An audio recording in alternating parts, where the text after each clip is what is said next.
சரியா 10 வருஷத்துக்கு முன்னாடி நவம்பர் 17, 2015 ஆந்திர பிரதேச மாநிலத்தில் சித்தூர் மாவட்டம். அன்னைக்குமே எப்போதும் போல வழக்கமான பரபரப்பான ஒரு ஒர்க்கிங் டே மாதிரி தான் சித்தூர் நகருடைய காலை நேரம் செயல்பட ஆரம்பிச்சது.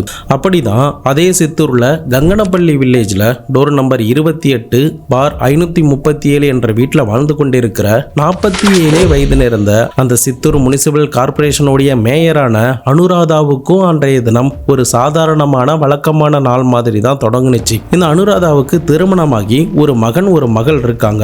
அன்னைக்கு எழுந்ததும் அன்றாட வேலைகளை முடிச்சதுக்கு பிறகு அவங்களுடைய அடுத்த பிளான் என்னவா இருக்குன்னா இந்த கார்பரேஷன் ஆபீஸுக்கு போறது தான். ஆனா இவங்க கிளம்பி போறதுக்கு முன்னாடியே சரியா 10:30 மணிக்கெல்லாம் அனுராதாவுடைய கணவரான கட்டாரி மோகன் தன்னுடைய கார்ல அந்த கார்பரேஷன் ஆபீஸ்ல போய் இறங்கியிருக்காரு.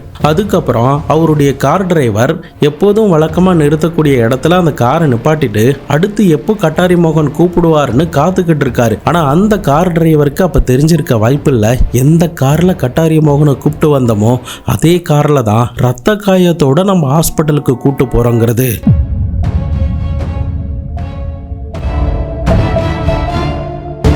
கட்டாரி மோகன் வீட்டை விட்டு கிளம்பி போன அடுத்த 40வது நிமிஷத்துல சரியா 11:10 தனக்குன்னு கொடுக்கப்பட்ட கார்ல அனுராதா தன்னுடைய டிரைவர் கூட முனிசிபல் கார்பரேஷன் ஆபீஸோடைய போர்ட்டிகோல வந்து கார் நிக்குது. கார்ல இருந்து இறங்கி வந்த அனுராதா வேக வேகமா முதல் மாடியில இருக்கிற தன்னுடைய ரூம்ல போய் உட்காந்து அன்றாட வேலைகளை பார்க்க ஆரம்பிச்சிருக்காங்க. இந்த அனுராதாவை பத்தி சொல்லணும்னா இவங்க தெலுங்கு தேச கட்சியை சேர்ந்த மேயர். அதாவது இப்போதைக்கு ஆந்திர பிரதேச மாநிலத்துடைய முதலமைச்சரா இருக்காருல சந்திரபாபு நாயுடு. அவர் தான் 2015 தெலுங்கு தேச கட்சியோடைய முதலமைச்சரா இருந்தாரு.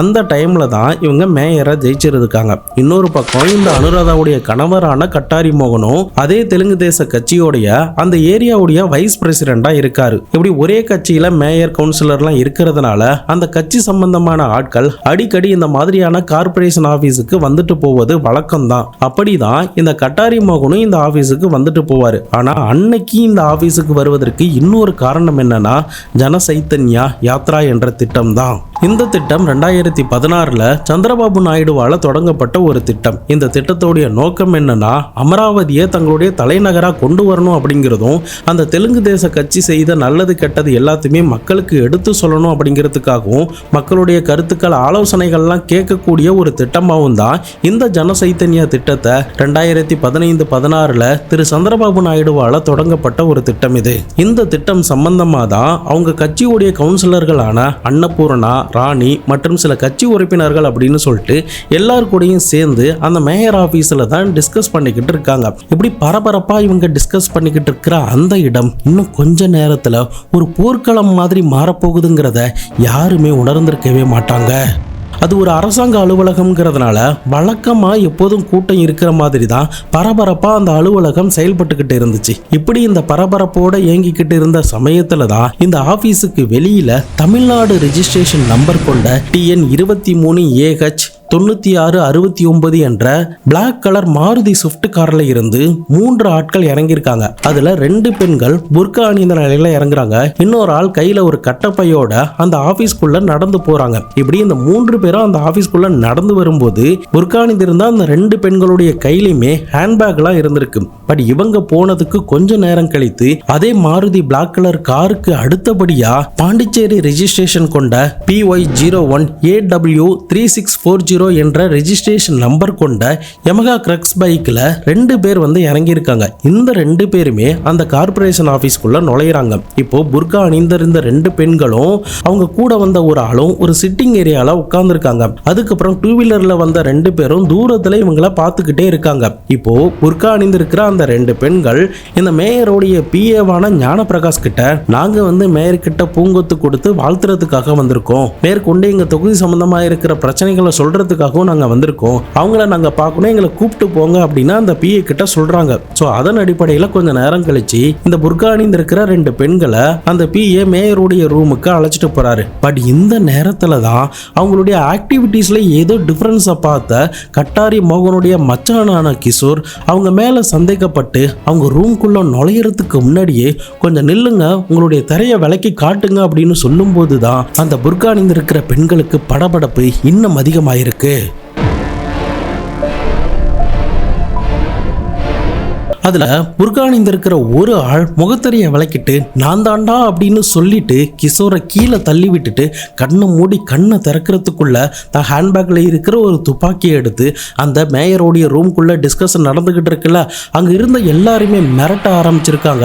இன்னொரு பக்கம் அந்த முகத்தறிய விளக்குன ஆள் தன்னுடைய ஹேண்ட்பேக்ல இருந்து ஒரு கண்ணை எடுத்து பக்கத்துல இன்னொரு ஆள் புர்கா அணிந்திருந்தான்ல அந்த ஆள்கிட்டயுமே கண்ணை கொடுத்திருக்காங்க. இது எல்லாமே நடக்கும்போது புர்கா அணிந்து வந்த அந்த ஆட்களுடைய கூட்டாளிகள் இன்னும் 2 பேர் பையில இருந்து பட்டாக்கத்தி எடுத்து அங்க இருக்கிற ஆட்களை மிரட்ட ஆரம்பிச்சிருக்காங்க. அப்போ புர்கா அணிந்திருந்த அந்த ஆள் மட்டும் துப்பாக்கியை நேரடியா அனுராதாவுடைய பாயிண்ட் பிளாக் ரேஞ்சில் வச்சு, அதாவது இந்த சைடு நெத்திக்கிட்ட வச்சு மிரட்டி இருந்திருக்கான். பட் அந்த புர்கா போட்ட 2 பேருக்கிட்டையுமே எங்களை எதுவும் பண்ணிடாத, எங்களை விட்டுடுன்னு இந்த அனுராதாவும் சுத்தி இருந்த ஆட்களும் கெஞ்ச ஆரம்பிச்சிருக்காங்க. இதை விட ஒரு முக்கியமான ஒரு விஷயம் என்னன்னா, அந்த புர்கா அணிந்திருந்த ஆட்களை அனுராதாவுக்கும் சரி கட்டாரி மோகனுக்கும் சரி நல்லாவே தெரிஞ்சிருக்கு. இதனால கட்டாரி மோகன் டேய் சிண்டு சுட்டுடாதரா அப்படின்னு சொல்லி இருந்திருக்காங்க. ஆனா அதை எதையுமே காதல வாங்காத அந்த ஆள் இமிடியேட்டா அந்த துப்பாக்கியோடைய ட்ரிகர் அழுத்திருக்கான். இதனால குண்டு அனுராதாவுடைய ஒரு முனையில இருந்து பாஞ்சி மறுமுனைக்கு வெளியேறி இருந்திருக்கு. சம்பவ இடத்திலே துடிச்சு அனுராதா அந்த இடத்துல விழ ஆரம்பிச்சாங்க. ஆனா துப்பாக்கியோட சுட்டது மட்டும் இல்லாம அந்த புர்கா அணிந்திருந்தவனுடைய ஆட்களுடைய கூட்டாளிகள் சரமாரியா அனுராதாவையும் இந்த கட்டாரி மோகனையும் வெட்ட ஆரம்பிச்சாங்க. பட் ஒரு கட்டத்துல கட்டாரி மோகனை காப்பாத்துறதுக்காக சதீஷ்குமார் நாயுடு என்ற நபர் முயற்சி பண்ணியிருக்காரு. பட் அவரையுமே அந்த கும்பல் சரமாரியா வெட்டி இருந்திருக்கு. மெட்ராஸ் படத்துல கோர்ட்டு கிட்ட அன்புவை எப்படி வெட்டுவாங்களோ அந்த மாதிரி கொடூரமான ஒரு காட்சியும் ஒரு பரபரப்பும் கண்ணை மூடி கண்ணை திறக்கிறதுக்குள்ள கவர்மெண்ட் ஆபீஸ்ல பட்ட பகல்ல இது நடந்ததுமே அந்த இடமே ஒரு போர்க்களம் மாதிரியும் ரொம்பவே பரபரப்பு மிகுந்த மாதிரியும் தான் காட்சி அளிச்சிருந்திருக்கு. அன்னைக்கு இந்த கவர்மெண்ட் ஆஃபீஸ்க்குள்ள நுழைஞ்சி மேயரையும் மேயருடைய கணவரையும் மேயரை காப்பாத்து வந்த அந்த சதீஷ்குமாரையும் வெட்டுன கும்பல் யாரா இருக்கும்? இவங்களுக்கும் அந்த அரசியல் கட்சியை சேர்ந்த 2 பேருக்கும் என்ன சம்பந்தம்? 2015 ஒட்டுமொத்த ஆந்திர மக்களாலுமே மறக்கவே முடியாத ஒரு கொடூரமான சம்பவத்தை பத்தி தான் இன்னைக்கான வீடியோல பார்க்க போறோம். இந்த கேஸை பத்தி பேச சொல்லி 4 வருஷத்துக்கு முன்னாடியே ஒரு ஆள் கமெண்ட் பண்ணியிருக்காங்க. ரீசெண்டா நிறைய பேர் இந்த கேஸை பத்தி பேச சொன்னீங்க. அவங்க எல்லாருக்குமே மிக்க நன்றி. வீடியோவை எங்கேயுமே ஸ்கிப் பண்ணாம தொடர்ந்து பாருங்க. நான் உங்கள் Babu Shankar and welcome to Babu Shankar files.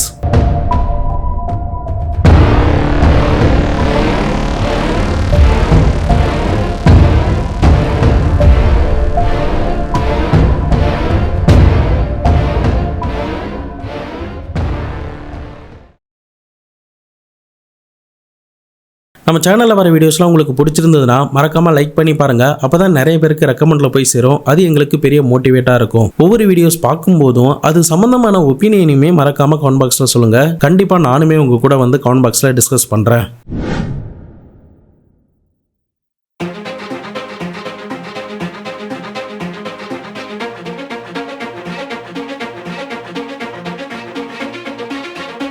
இப்படி பயங்கரமான கொடூரமான தாக்குதல் நடந்து முடிச்சதுக்கு பிறகு சம்பவ இடத்துல ரத்த காயத்தோட இருக்கிற 3 பேருமே மீட்டெடுத்து பக்கத்துல இருக்கிற சித்தூர் ஜிஹெச்ல அட்மிட் பண்ணிருக்காங்க. பட் சம்பவ இடத்துலயே அனுராதா இறந்து போயிட்டாங்க அப்படின்னும் கட்டாரி மோகனும் சதீஷும் உயிருக்கு போராடிக்கிட்டு இருக்காங்க.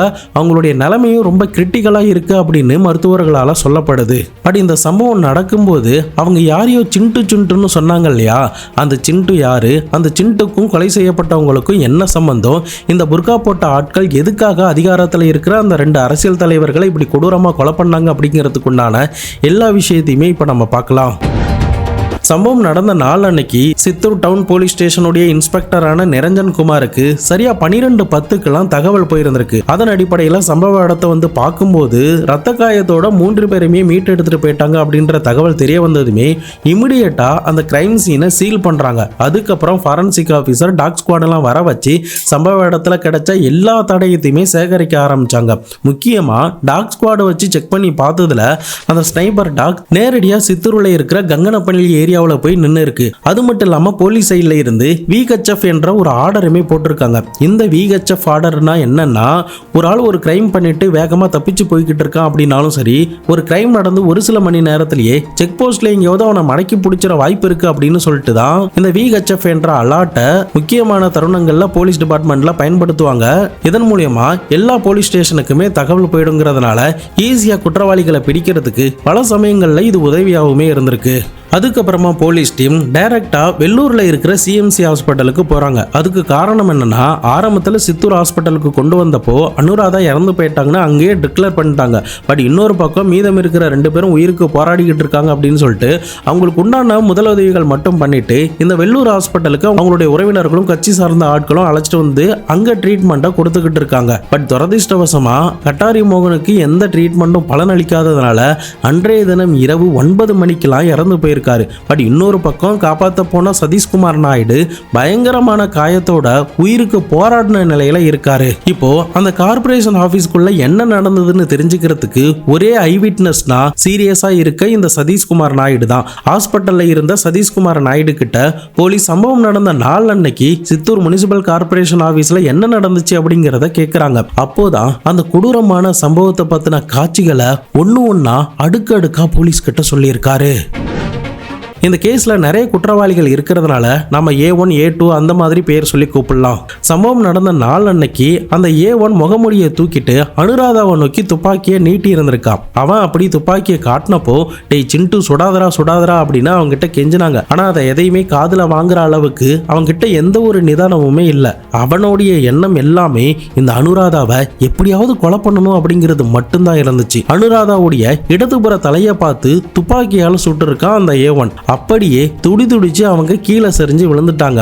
அந்த 4 பேர்ல வேற ஒருத்தன், அதாவது 3வது குற்றவாளியான A3 கட்டாரி மோகனுடைய இடது பக்க கழுத்திலேயே வெட்டினான். அப்போதான் இன்னொருத்தன் என்னுடைய முதுகிலேயே வெட்டிட்டான் அப்படின்னு சொல்றாரு.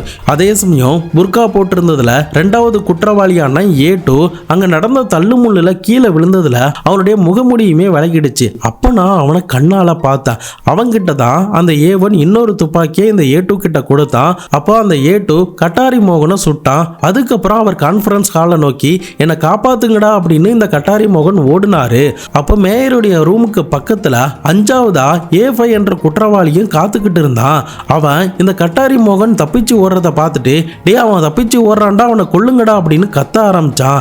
அதுக்கப்புறம் தான் அந்த 5 பேரும் சேர்ந்து துரத்தி இந்த கட்டாரி மோகனை கான்ஃபரன்ஸ் ஹால் கிட்ட வெட்டுனாங்க. இது எல்லாமே கண்ணை மூடி கண்ணை திறக்கிறதுக்குள்ள நடந்துச்சு அப்படின்னு இந்த சதீஷ்குமார் நாயுடு தன்னுடைய ஸ்டேட்மெண்ட்டை போலீஸ் கிட்ட கொடுத்திருக்காரு. இந்த ஸ்டேட்மெண்ட் எல்லாமே சதீஷ்குமார் கொடுக்கும்போது அந்த A1ல இருந்து A5 வரைக்கும் இருக்கிற குற்றவாளிகளுடைய பெயர் எல்லாத்தையுமே கரெக்டா சொல்லி இருந்திருக்காரு. எஸ், இந்த சதீஷ்குமாருக்கு அந்த குற்றவாளிகளுடைய பெயர் எல்லாமே நல்லா தெரிஞ்சிருக்கு. இப்போ இந்த ஸ்டேட்மெண்ட்டை வச்சு அந்த 5 குற்றவாளிகளையுமே போலீஸ் அதிகாரிகள் தேட ஆரம்பிச்சாங்க. இறுதியா முதல் குற்றவாளியான A1 நவம்பர் 30, 2015 சரண்டர் ஆகிறான். 5வது குற்றவாளியான A5 டிசம்பர் 11, 2015 சரண்டர் ஆகிறான். அதுக்கப்புறம் A2, A3, A4 என்ற குற்றவாளிகளை டிசம்பர் 25ஆம் தேதி போலீஸ் அதிகாரிகள் கைது பண்ணியிருக்காங்க. இப்போ இந்த குற்றவாளிகள் 5 பேரையுமே கைது பண்ணி கஸ்டடியில் எடுத்து விசாரணை பண்ணும்போது தான் எதுக்காக இந்த 2 பேரையும் பட்ட பகல்ல கொலை பண்ணாங்க அப்படிங்கிறதுக்கு உண்டான எல்லா காரணத்தையும் ஒன்று விடாம போலீஸ் கிட்ட சொல்லியிருக்காங்க.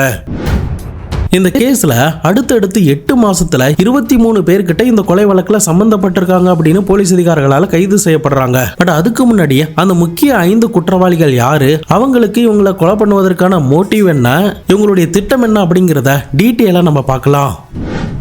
சம்பவம் நடந்தப்போ சிண்டு என்ன சுடாதரான்னு சொன்னாங்கல்ல, இந்த சிண்டு தான் இந்த கேஸோடைய ஃபர்ஸ்ட் அக்யூஸ்ட். இந்த சிண்டுவோடைய பெயர் ஸ்ரீராம் சந்திரசேகர். இந்த சிண்டுவோடைய அப்பா ஒரு ரிட்டையர்டு ஆர்மி கொலினல். அது மட்டும் இல்லாம ஒரு நல்ல ஸ்கூல்லையும் நல்ல காலேஜ்லயும் படிச்ச இந்த சிண்டு மரைன் இன்ஜினியர்ல டிப்ளமோ முடிச்சுட்டு பாம்பேல இருக்கிற நாவல் டாக்யார்ட் என்ற கம்பெனில மரைன் இன்ஜினியரா இந்தியாவிலையும் UAEலையும் 2003 வரைக்கும் வேலை செஞ்சிருந்திருக்காரு. நல்ல ஃபைனான்சியல் பேக்ரவுண்ட் இவங்களுக்கு இருந்திருக்கு. ஆனா அரசியல் சம்பந்தமான எந்த ஒரு தொடர்பும் பின்புலமும் இவங்களுடைய ஃபேமிலிக்குள்ள கிடையாது. இதுல இன்னொரு ஷாக்கிங்கான விஷயம் என்னன்னா, இந்த சிண்டு வேற யாரும் கிடையாது, கொலை செய்யப்பட்ட கட்டாரி மோகனுடைய சொந்த அக்கா மகன் தான். தன்னுடைய சொந்த தாய் மாமனை தான் இந்த சிண்டு கொடூரமான முறையில் பட்ட பகல்ல அந்த கார்பரேஷன் ஆஃபீஸில் புர்கா அணிந்த நிலையில வந்து கொலை செஞ்சுட்டு போயிருந்திருக்கான்.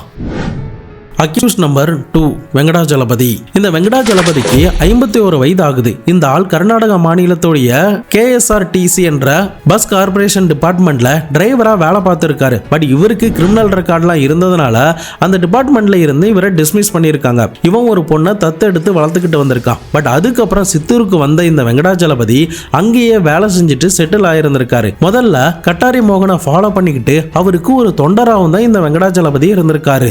இதனால கட்டாரி மோகன் கிட்ட நல்ல மதிப்பும் நல்ல ஒரு அன்பும் இவர் வச்சிருந்ததுனால தன்னுடைய பொண்ணுடைய படிப்புக்கு சப்போர்ட் பண்ண சொல்லி இந்த கட்டாரி மோகன் கிட்ட ஒரு முறை கேட்டிருந்திருக்காரு. பட் அந்த நேரத்தில் கட்டாரி மோகன் மறுத்த உடனே டைரக்டா இவர் சிண்டு கிட்ட போயிருந்திருக்காரு. அப்போ சிண்டு அவர் மகளுடைய படிப்புக்கு உண்டான செலவுகள் எல்லாத்தையுமே ஏத்திருக்காரு.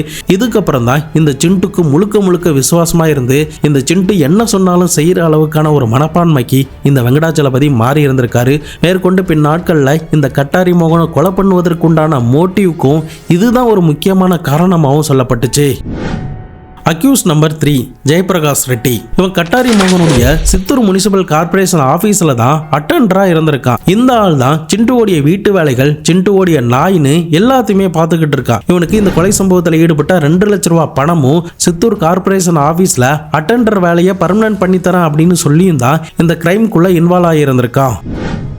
Accuse number 4 Manjunath. இந்த மஞ்சுநாத்துக்கு சொந்த ஊர் இந்த சித்தூர் தான். இவன் கட்டாரி மோகனை சந்திக்கிறதுக்கு முன்னாடி மேஸ்திரி வேலை தான் பார்த்துக்கிட்டு இருந்தான். இவனை போலீஸ் அக்யூஸ் லிஸ்ட்ல இருக்கிற பரந்தம்மா என்ற ஆள் மூலியமா தான் கட்டாரி மோகனுடைய அறிமுகமே இந்த மஞ்சுநாத்துக்கு கிடைச்சிருந்திருக்கு. இவனும் முதல்ல கட்டாரி மோகனுடைய ஃபாலோவர்ஸா தான் இருந்திருக்கான். பட் சிண்டுவோடைய குவாரியில 5 வருஷமா வேலை செஞ்சுக்கிட்டு இருந்ததுனால இந்த சம்பவத்துக்கு உதவி பண்ணுவதற்காகவும் மேற்கொண்டு சிண்டு 5 லட்சம் ரூபாய் பணம் தரேன்னு சொன்னதுனாலையும் முனிசிபல் ஆபீஸ்ல வேலை வாங்கி தரேன்னு சொன்னதுனாலையும் இந்த கொலை சம்பவத்தில் இவன் ஈடுபட்டதா போலீஸ் அதிகாரிகளுக்கு தெரிய வருது. Accused number 5 Venkatesh.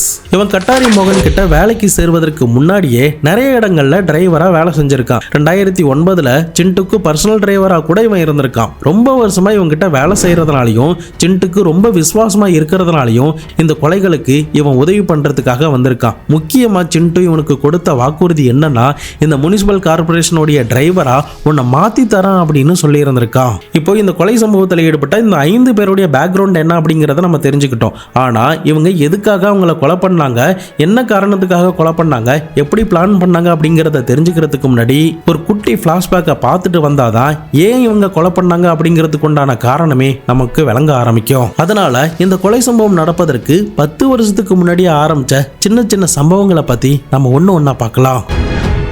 சம்பவம் நம்பர் 1. சிண்டு பாம்பேல இருந்து வந்ததுக்கு அப்புறமா கட்டாரி மோகனுடைய அரசியல் சம்பந்தமான சம்பவங்கள் எல்லாத்தையுமே இவன் பண்ணிக்கிட்டு இருந்திருக்கான். கட்டாரி மோகனை ஃபாலோ பண்ற ஒரு ஆளாவும், கட்டாரி மோகன் என்ன சொல்றாரோ அதை செய்யக்கூடிய ஒரு ஆளாவும், அரசியல் எதிரிகளை தாக்குறதுக்கு உண்டான ஒரு ஆளாவும் தான் இந்த சிண்டு அவர்கிட்ட வளர ஆரம்பிச்சான்.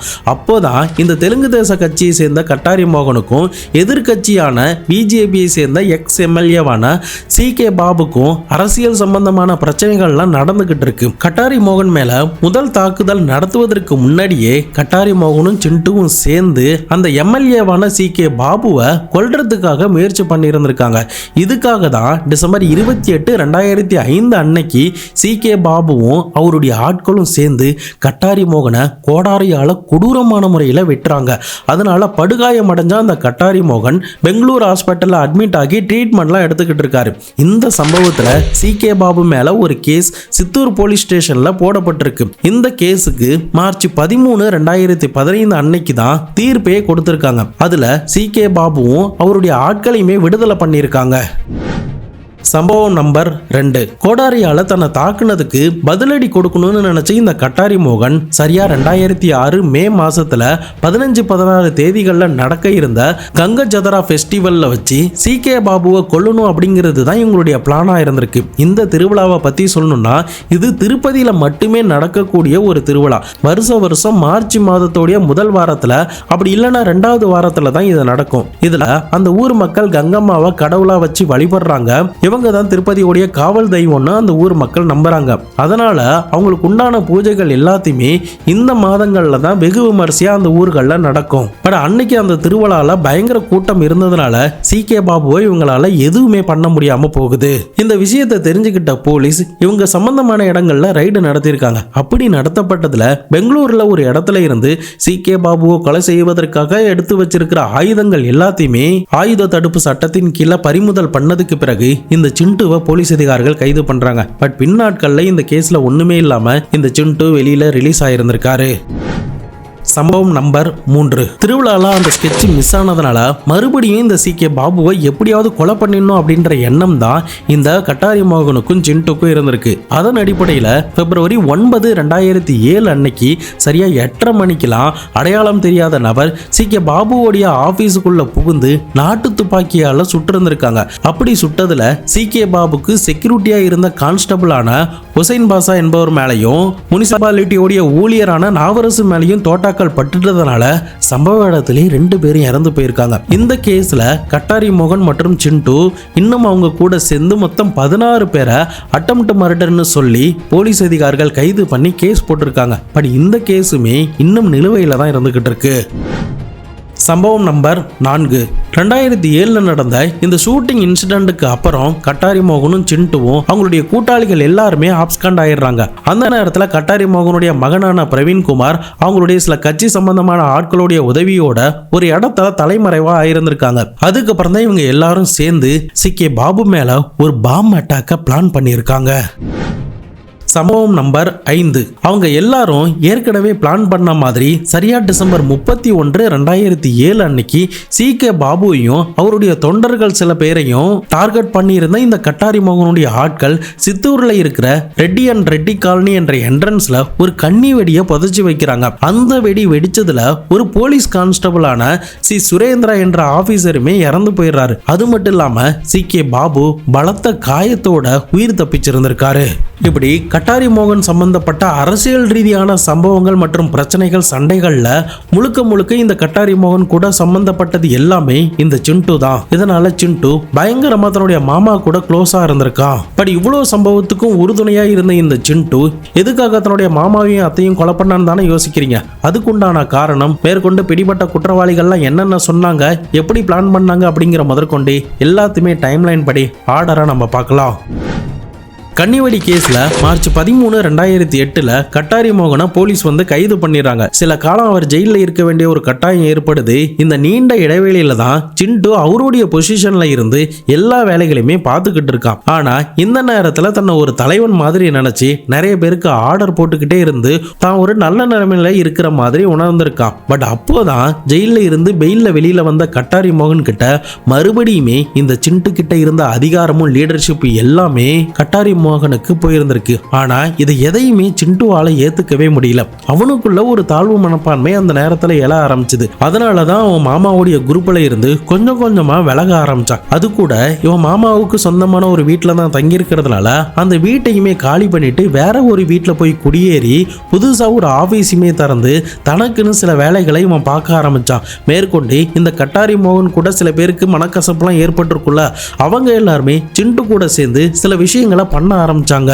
பட் பதிலுக்கு இந்த கட்டாரி மோகன் சில விஷயங்கள் பண்றது, இந்த சிண்டு சில விஷயங்கள் பண்றது அப்படின்னு இவங்களுக்குள்ள ஒரு புரிதலே இல்லாத, பேச்சுவார்த்தைகள் எதுவுமே இல்லாத ஒரு ஈகோ நீண்ட நாட்களா போய்கிட்டே இருக்கு. நாட்கள் ஆக ஆக இவங்களுடைய இந்த ஈகோ இன்னும் இவங்களுக்குள்ள இருக்கிற விரிசலை அதிகப்படுத்திக்கிட்டே தான் போகுது. இந்த இரட்டை கொலைக்கு சிண்டுக்கு இருந்த கொலைக்கான காரணங்களா சொல்லப்படுற சில காரணங்களை போலீஸ் கோர்ட்ல முன் வைக்கிறாங்க. அது என்னென்ன அப்படிங்கிறத ஒன்னு ஒன்னா இப்ப நம்ம பார்ப்போம்.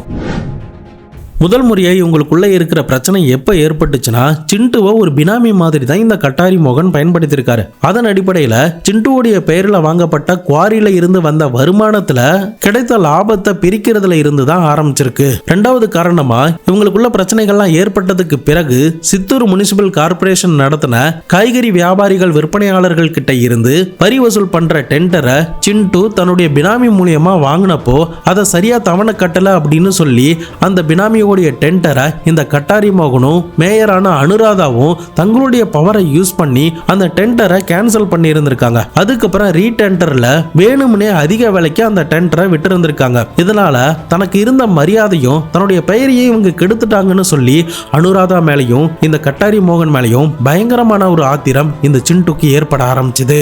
மூன்றாவது காரணமா என்ன காரணத்துக்காக கட்டாரி மோகன் கூட சேர்ந்து இந்த அரசியல் அடிதடிகளில் ஈடுபட்டாங்களோ அதே ஆள் கூட, அதாவது CK பாபு கூட சமரசம் பேசி இவங்க ரெண்டு பேரும் ஒன்னா சேர்ந்துட்டாங்க அப்படின்ற விஷயம் சிண்டுக்கு தெரிய வர ஆரம்பிச்சது. இதன் காரணமா இதுக்கு மீடியேட்டரா இருந்த சந்திரமௌலி என்ற ஆளை இந்த சிண்டு தாக்கி இருந்திருக்கா. இதன் காரணமா கட்டாரி மோகனுக்கும் இந்த சிண்டுக்கும் இன்னும் விரிசலும் கோபமும் ஈகோவும் அதிகமாக ஆரம்பிச்சது. இன்னொரு ஒரு காரணம், கட்டாரி மோகனுக்கு KMC என்ற ஒரு சிக்கன் சென்டர் இருந்திருக்கு. இந்த சிக்கன் சென்டருக்கு பக்கத்துல இந்த சிண்டுவோடைய நிலம் இருக்கு. இந்த நிலத்துக்கு போறதுக்கு ஒரு பாதை ஒண்ணு தேவை. பட் அந்த பாதையை கொடுப்பதற்குண்டான பிரச்சனைகள் சம்பந்தமா மாமா மச்சான்குள்ள இந்த பிரச்சனைகள் நீடிக்க ஆரம்பிச்சது. இதை தவிர சிண்டு CS&Co என்ற பெயர்ல ஒரு சிவில் சம்பந்தப்பட்ட தொழில சில பார்ட்னர்ஸ் கூட சேர்ந்து ஆரம்பிச்சிருக்கான். அதுல முக்கியமா 5வது குற்றவாளியான வெங்கடேஷும் 8வது குற்றவாளியான யோகானந்தும் இதுல பார்ட்னரா இருந்திருக்காங்க. இந்த கம்பெனி மூலமா சித்தூர் கார்பரேஷன்ல இருந்து ரோடு ஒர்க் சம்பந்தமான டெண்டர் எல்லாமே இவங்க எடுத்திருக்காங்க. பட் இது எல்லாத்தையுமே தெரிஞ்சுக்கிட்ட கட்டாரி மோகனும் அவங்களுடைய மனைவியும் அவங்களுடைய இன்ஃப்ளூயன்ஸை பயன்படுத்தி அவங்க போட்டிருந்த அந்த அப்ளிகேஷனை ரிஜெக்ட் பண்ணி இருந்திருக்காங்க. பட் இந்த விஷயம் மேலும் மேலும் இந்த சிண்டுவை ஆத்திரப்படுத்த ஆரம்பிச்சது. அவங்க அதிகாரத்தை வச்சு தானே இது எல்லாத்தையுமே பண்றாங்க, அந்த அதிகாரத்தை நம்ம அடையணும், அதே சமயம் அவங்களுக்கு தக்க பாடத்தையும் கொடுக்கணும் அப்படின்ற ஒரு கோபமும் ஆத்திரமும் இந்த சிண்டுக்கு எழ ஆரம்பிச்சது. மேற்கொண்டு இந்த கம்பெனியில வெங்கடேஷ் என்ற அந்த 5வது குற்றவாளியும் யோகானந்த் என்ற அந்த 8வது குற்றவாளியும் சம்பந்தப்பட்டிருக்கிறதுனால அவங்களுக்குமே இந்த 2 பேரை போட்டு தள்ளுவதற்குண்டான மோட்டிவ் இந்த இடத்துல இருந்து எழும்ப ஆரம்பிச்சது. மேற்கொண்டு இந்த 2 பேரையும் பழி வாங்கணுங்கிறதுக்காக இந்த சிண்டு என்ன பண்ணியிருக்கானா, அரசியல் ஆதாயங்களுக்காக இந்த மேயரான அனுராதாவும் அவங்க கணவரான கட்டாரி மோகனும் அவங்களுடைய ஜாதி பெயரை மாத்தி தான் இந்த பதவிக்கே வந்திருக்காங்க அப்படின்ற மாதிரி ஒரு குற்றச்சாட்டை வச்சிருந்திருக்காரு. இது எல்லாமே குற்றவாளி லிஸ்ட்ல இருந்த 9வது குற்றவாளியான ஹரிதாசு என்ற பெயர்ல தான் இந்த கேஸையே சிண்டு போட்டிருந்திருக்கான். பட் அவங்களுடைய டெண்டரை கேன்சல் பண்ணதுனால தான் இந்த குற்றச்சாட்டு வைக்கப்பட்டிருக்கு அப்படின்னு சொல்லி பின் நாட்கள்ல அந்த ரிப்போர்ட்டுமே ரிஜெக்ட் ஆயிருந்திருக்கு. பட் இது எல்லாமே சிண்டுவோடைய மைண்ட்ல இன்னும் ஆத்திரத்தை கிளப்ப ஆரம்பிச்சதுக்கு பிறகுதான் அவங்கள கண்டிப்பா போட்டு தள்ளியே ஆகணும் அப்படின்ற ஒரு எண்ணம் இந்த சிண்டுக்கும் இந்த மேயரால பாதிக்கப்பட்டவங்களுக்கும் ஏற்பட்டிருந்திருக்கு. இதன் காரணமாக தான் இவங்க எல்லாருமே ஒன்னா சேர்ந்து இந்த அனுராதாவையும் கட்டாரி மோகனையும் பட்டப்பகல்ல எந்த அதிகாரத்தை வச்சு தங்களை ஒடுக்கணும்னு நினைச்சாங்களோ அதே அதிகாரம் இருக்கிற அந்த ஆபீஸ்லயே இவங்களை முடிச்சு விட்டுறணும் அப்படின்ற ஒரு எண்ணத்துக்கு இவங்க வர ஆரம்பிச்சாங்க. பட் இந்த அளவுக்கு தன்னுடைய சொந்த தாய்மாமன் மேலையும் அத்தை மேலையும் சிண்டுக்கு இன்னும் கோபம் வருவதற்கான இன்னொரு காரணம் என்னன்னா, கட்டாரி மோகன் தனக்கு அடுத்தபடியா சிண்டுவை வச்சிருந்தான்ல. பட் சிண்டு பிரிஞ்சு வந்ததுக்கு பிறகு தன்னுடைய மனைவியோடைய தம்பியான, அதாவது மச்சானான கிஷோர் கிட்ட மொத்த பவருமே போக ஆரம்பிச்சது. தான் இருக்க வேண்டிய இடத்துல இவனுக்கு இந்த மாதிரி எல்லாம் கொடுத்து அழகு பார்க்கறாரு அப்படின்ற ஒரு ஆதங்கமும் கோபமும் இந்த சிண்டுக்கு இன்னும் அதிகரிக்க ஆரம்பிச்சது. இதன் காரணமாக தான் இவங்க பெங்களூர், சித்தூர், முல்பாகல் என்ற இடத்துக்கெல்லாம் போயிட்டு பல டிஸ்கஷன்ல இவங்க ஈடுபட்டிருக்காங்க. இந்த கேஸுடைய குற்றவாளிகள் லிஸ்ட்ல இருந்த 23 பேர்ல 12 பேர் கிட்ட சிண்டுக்கு பயங்கர க்ளோஸா இருந்திருக்காங்க. அவங்க எல்லாரும் சேர்ந்து டிஸ்கஸ் பண்ணதுல இந்த 2 பேரையும் கரெக்டா போடுவதற்கு உண்டான சரியான இடம் அந்த கார்பரேஷன் ஆபீஸ்னு முடிவு எடுத்திருக்காங்க. அதன் அடிப்படையில தான் நவம்பர் 17ஆம் தேதி இதை எக்ஸிக்யூட் பண்ணலாம் அப்படின்னு பக்காவா திட்டம் தீட்டிருக்காங்க. பட் இந்த பிளானை எக்ஸிக்யூட் பண்றதுக்கு இவங்களுக்கு ஒரு ஸ்பை ஒன்னு தேவைப்பட்டுச்சு. அதன் அடிப்படையில முருகன் என்ற ஒரு ஆள் மூலியமா கார்பரேஷன் ஆபீஸ்க்குள்ள ஒரு ஆளை செட் பண்ணி இந்த கட்டாரி மோகன் மற்றும் அனுராதாவுடைய ஆக்டிவிட்டிஸ் எல்லாத்தையுமே நோட் பண்ணி இருந்திருக்காங்க. முருகன் தான் அவங்களுடைய ஆக்டிவிட்டிஸ் எல்லாத்தையுமே இந்த சிண்டுக்கும் சிண்டுடைய கேங்குக்கும் அப்டேட் பண்ணிக்கிட்டே வந்திருக்கான். அதன் அடிப்படையில் தான் நவம்பர் 17ஆம் தேதி மேயரும் அவங்களுடைய கணவரும் சேம்பர்ல உட்கார்ந்து டிஸ்கஸ் பண்ணிக்கிட்டு இருக்காங்க. இது சரியான சந்தர்ப்பமா இருக்கும் அப்படின்ற தகவல் முருகன் கிட்ட இருந்து வந்ததுக்கு பிறகு அவங்க மேல சந்தேகம் வரக்கூடாதுன்னு சொல்லிட்டு சிண்டுவும் வெங்கடாச்சலபதி மட்டும் கருப்பு கலர் புர்கா போட்டுட்டு முகத்தை எல்லாத்தையுமே மறைச்சிக்கிறாங்க. சிண்டு கையில ஒரு ஹேண்ட்பேக்கும் வச்சிருந்திருக்கான். இன்னொருத்தன் காய்கறி பை மாதிரி இருக்கணும்னு சொல்லிட்டு சில காய்கறிகளை மேல வச்சுட்டு அதுக்குள்ள கத்திகள்லாம் வச்சு ஒரு கட்டப்பையோட வந்திருக்கான். இப்ப சிண்டுவும் அவனுடைய கூட்டாளிகளும் அந்த கருப்பு கலர் ஸ்விஃப்ட் கார்லயும் யமகா பைக்லயும் வந்து இறங்கினதுக்கு பிறகு ஆபீஸ்க்குள்ள நுழைஞ்சிருந்திருக்காங்க. அந்த நேரத்துல சிண்டு அந்த டாயர் கன் பிஸ்டலை அவனுடைய பாக்கெட்ல இருந்து எடுத்ததுக்கு பிறகு வெங்கடாச்சலபதி கிட்ட ஒன்னு கொடுத்திருந்திருக்கான். அந்த நேரத்துல வெங்கடாச்சலபதி கீழே விழுந்துட்டதுனால அவனுடைய டிரைவிங் லைசன்ஸும் அந்த இடத்துல கீழே விழுந்திருக்கு. பின் நாட்கள்ல அதுவுமே ஒரு பெரிய எவிடன்ஸா போலீஸுக்கு கிடைச்சது. பட் அதுக்கப்புறம் அந்த துப்பாக்கியில பயன்படுத்தக்கூடிய சில தோட்டாக்களுமே கீழே விழுந்திருந்ததுனால அதையுமே போலீஸ் அதிகாரிகள் பின் நாட்கள்ல கைப்பற்றி இருந்திருக்காங்க. இந்த டாய் ஏர் கன் பிஸ்டலை பத்தி சொல்லணும்னா ஸ்போர்ட்ஸ் சம்பந்தமான ஷூட்டிங் ப்ராசஸ்க்கு இதை யூஸ் பண்ணுவாங்க.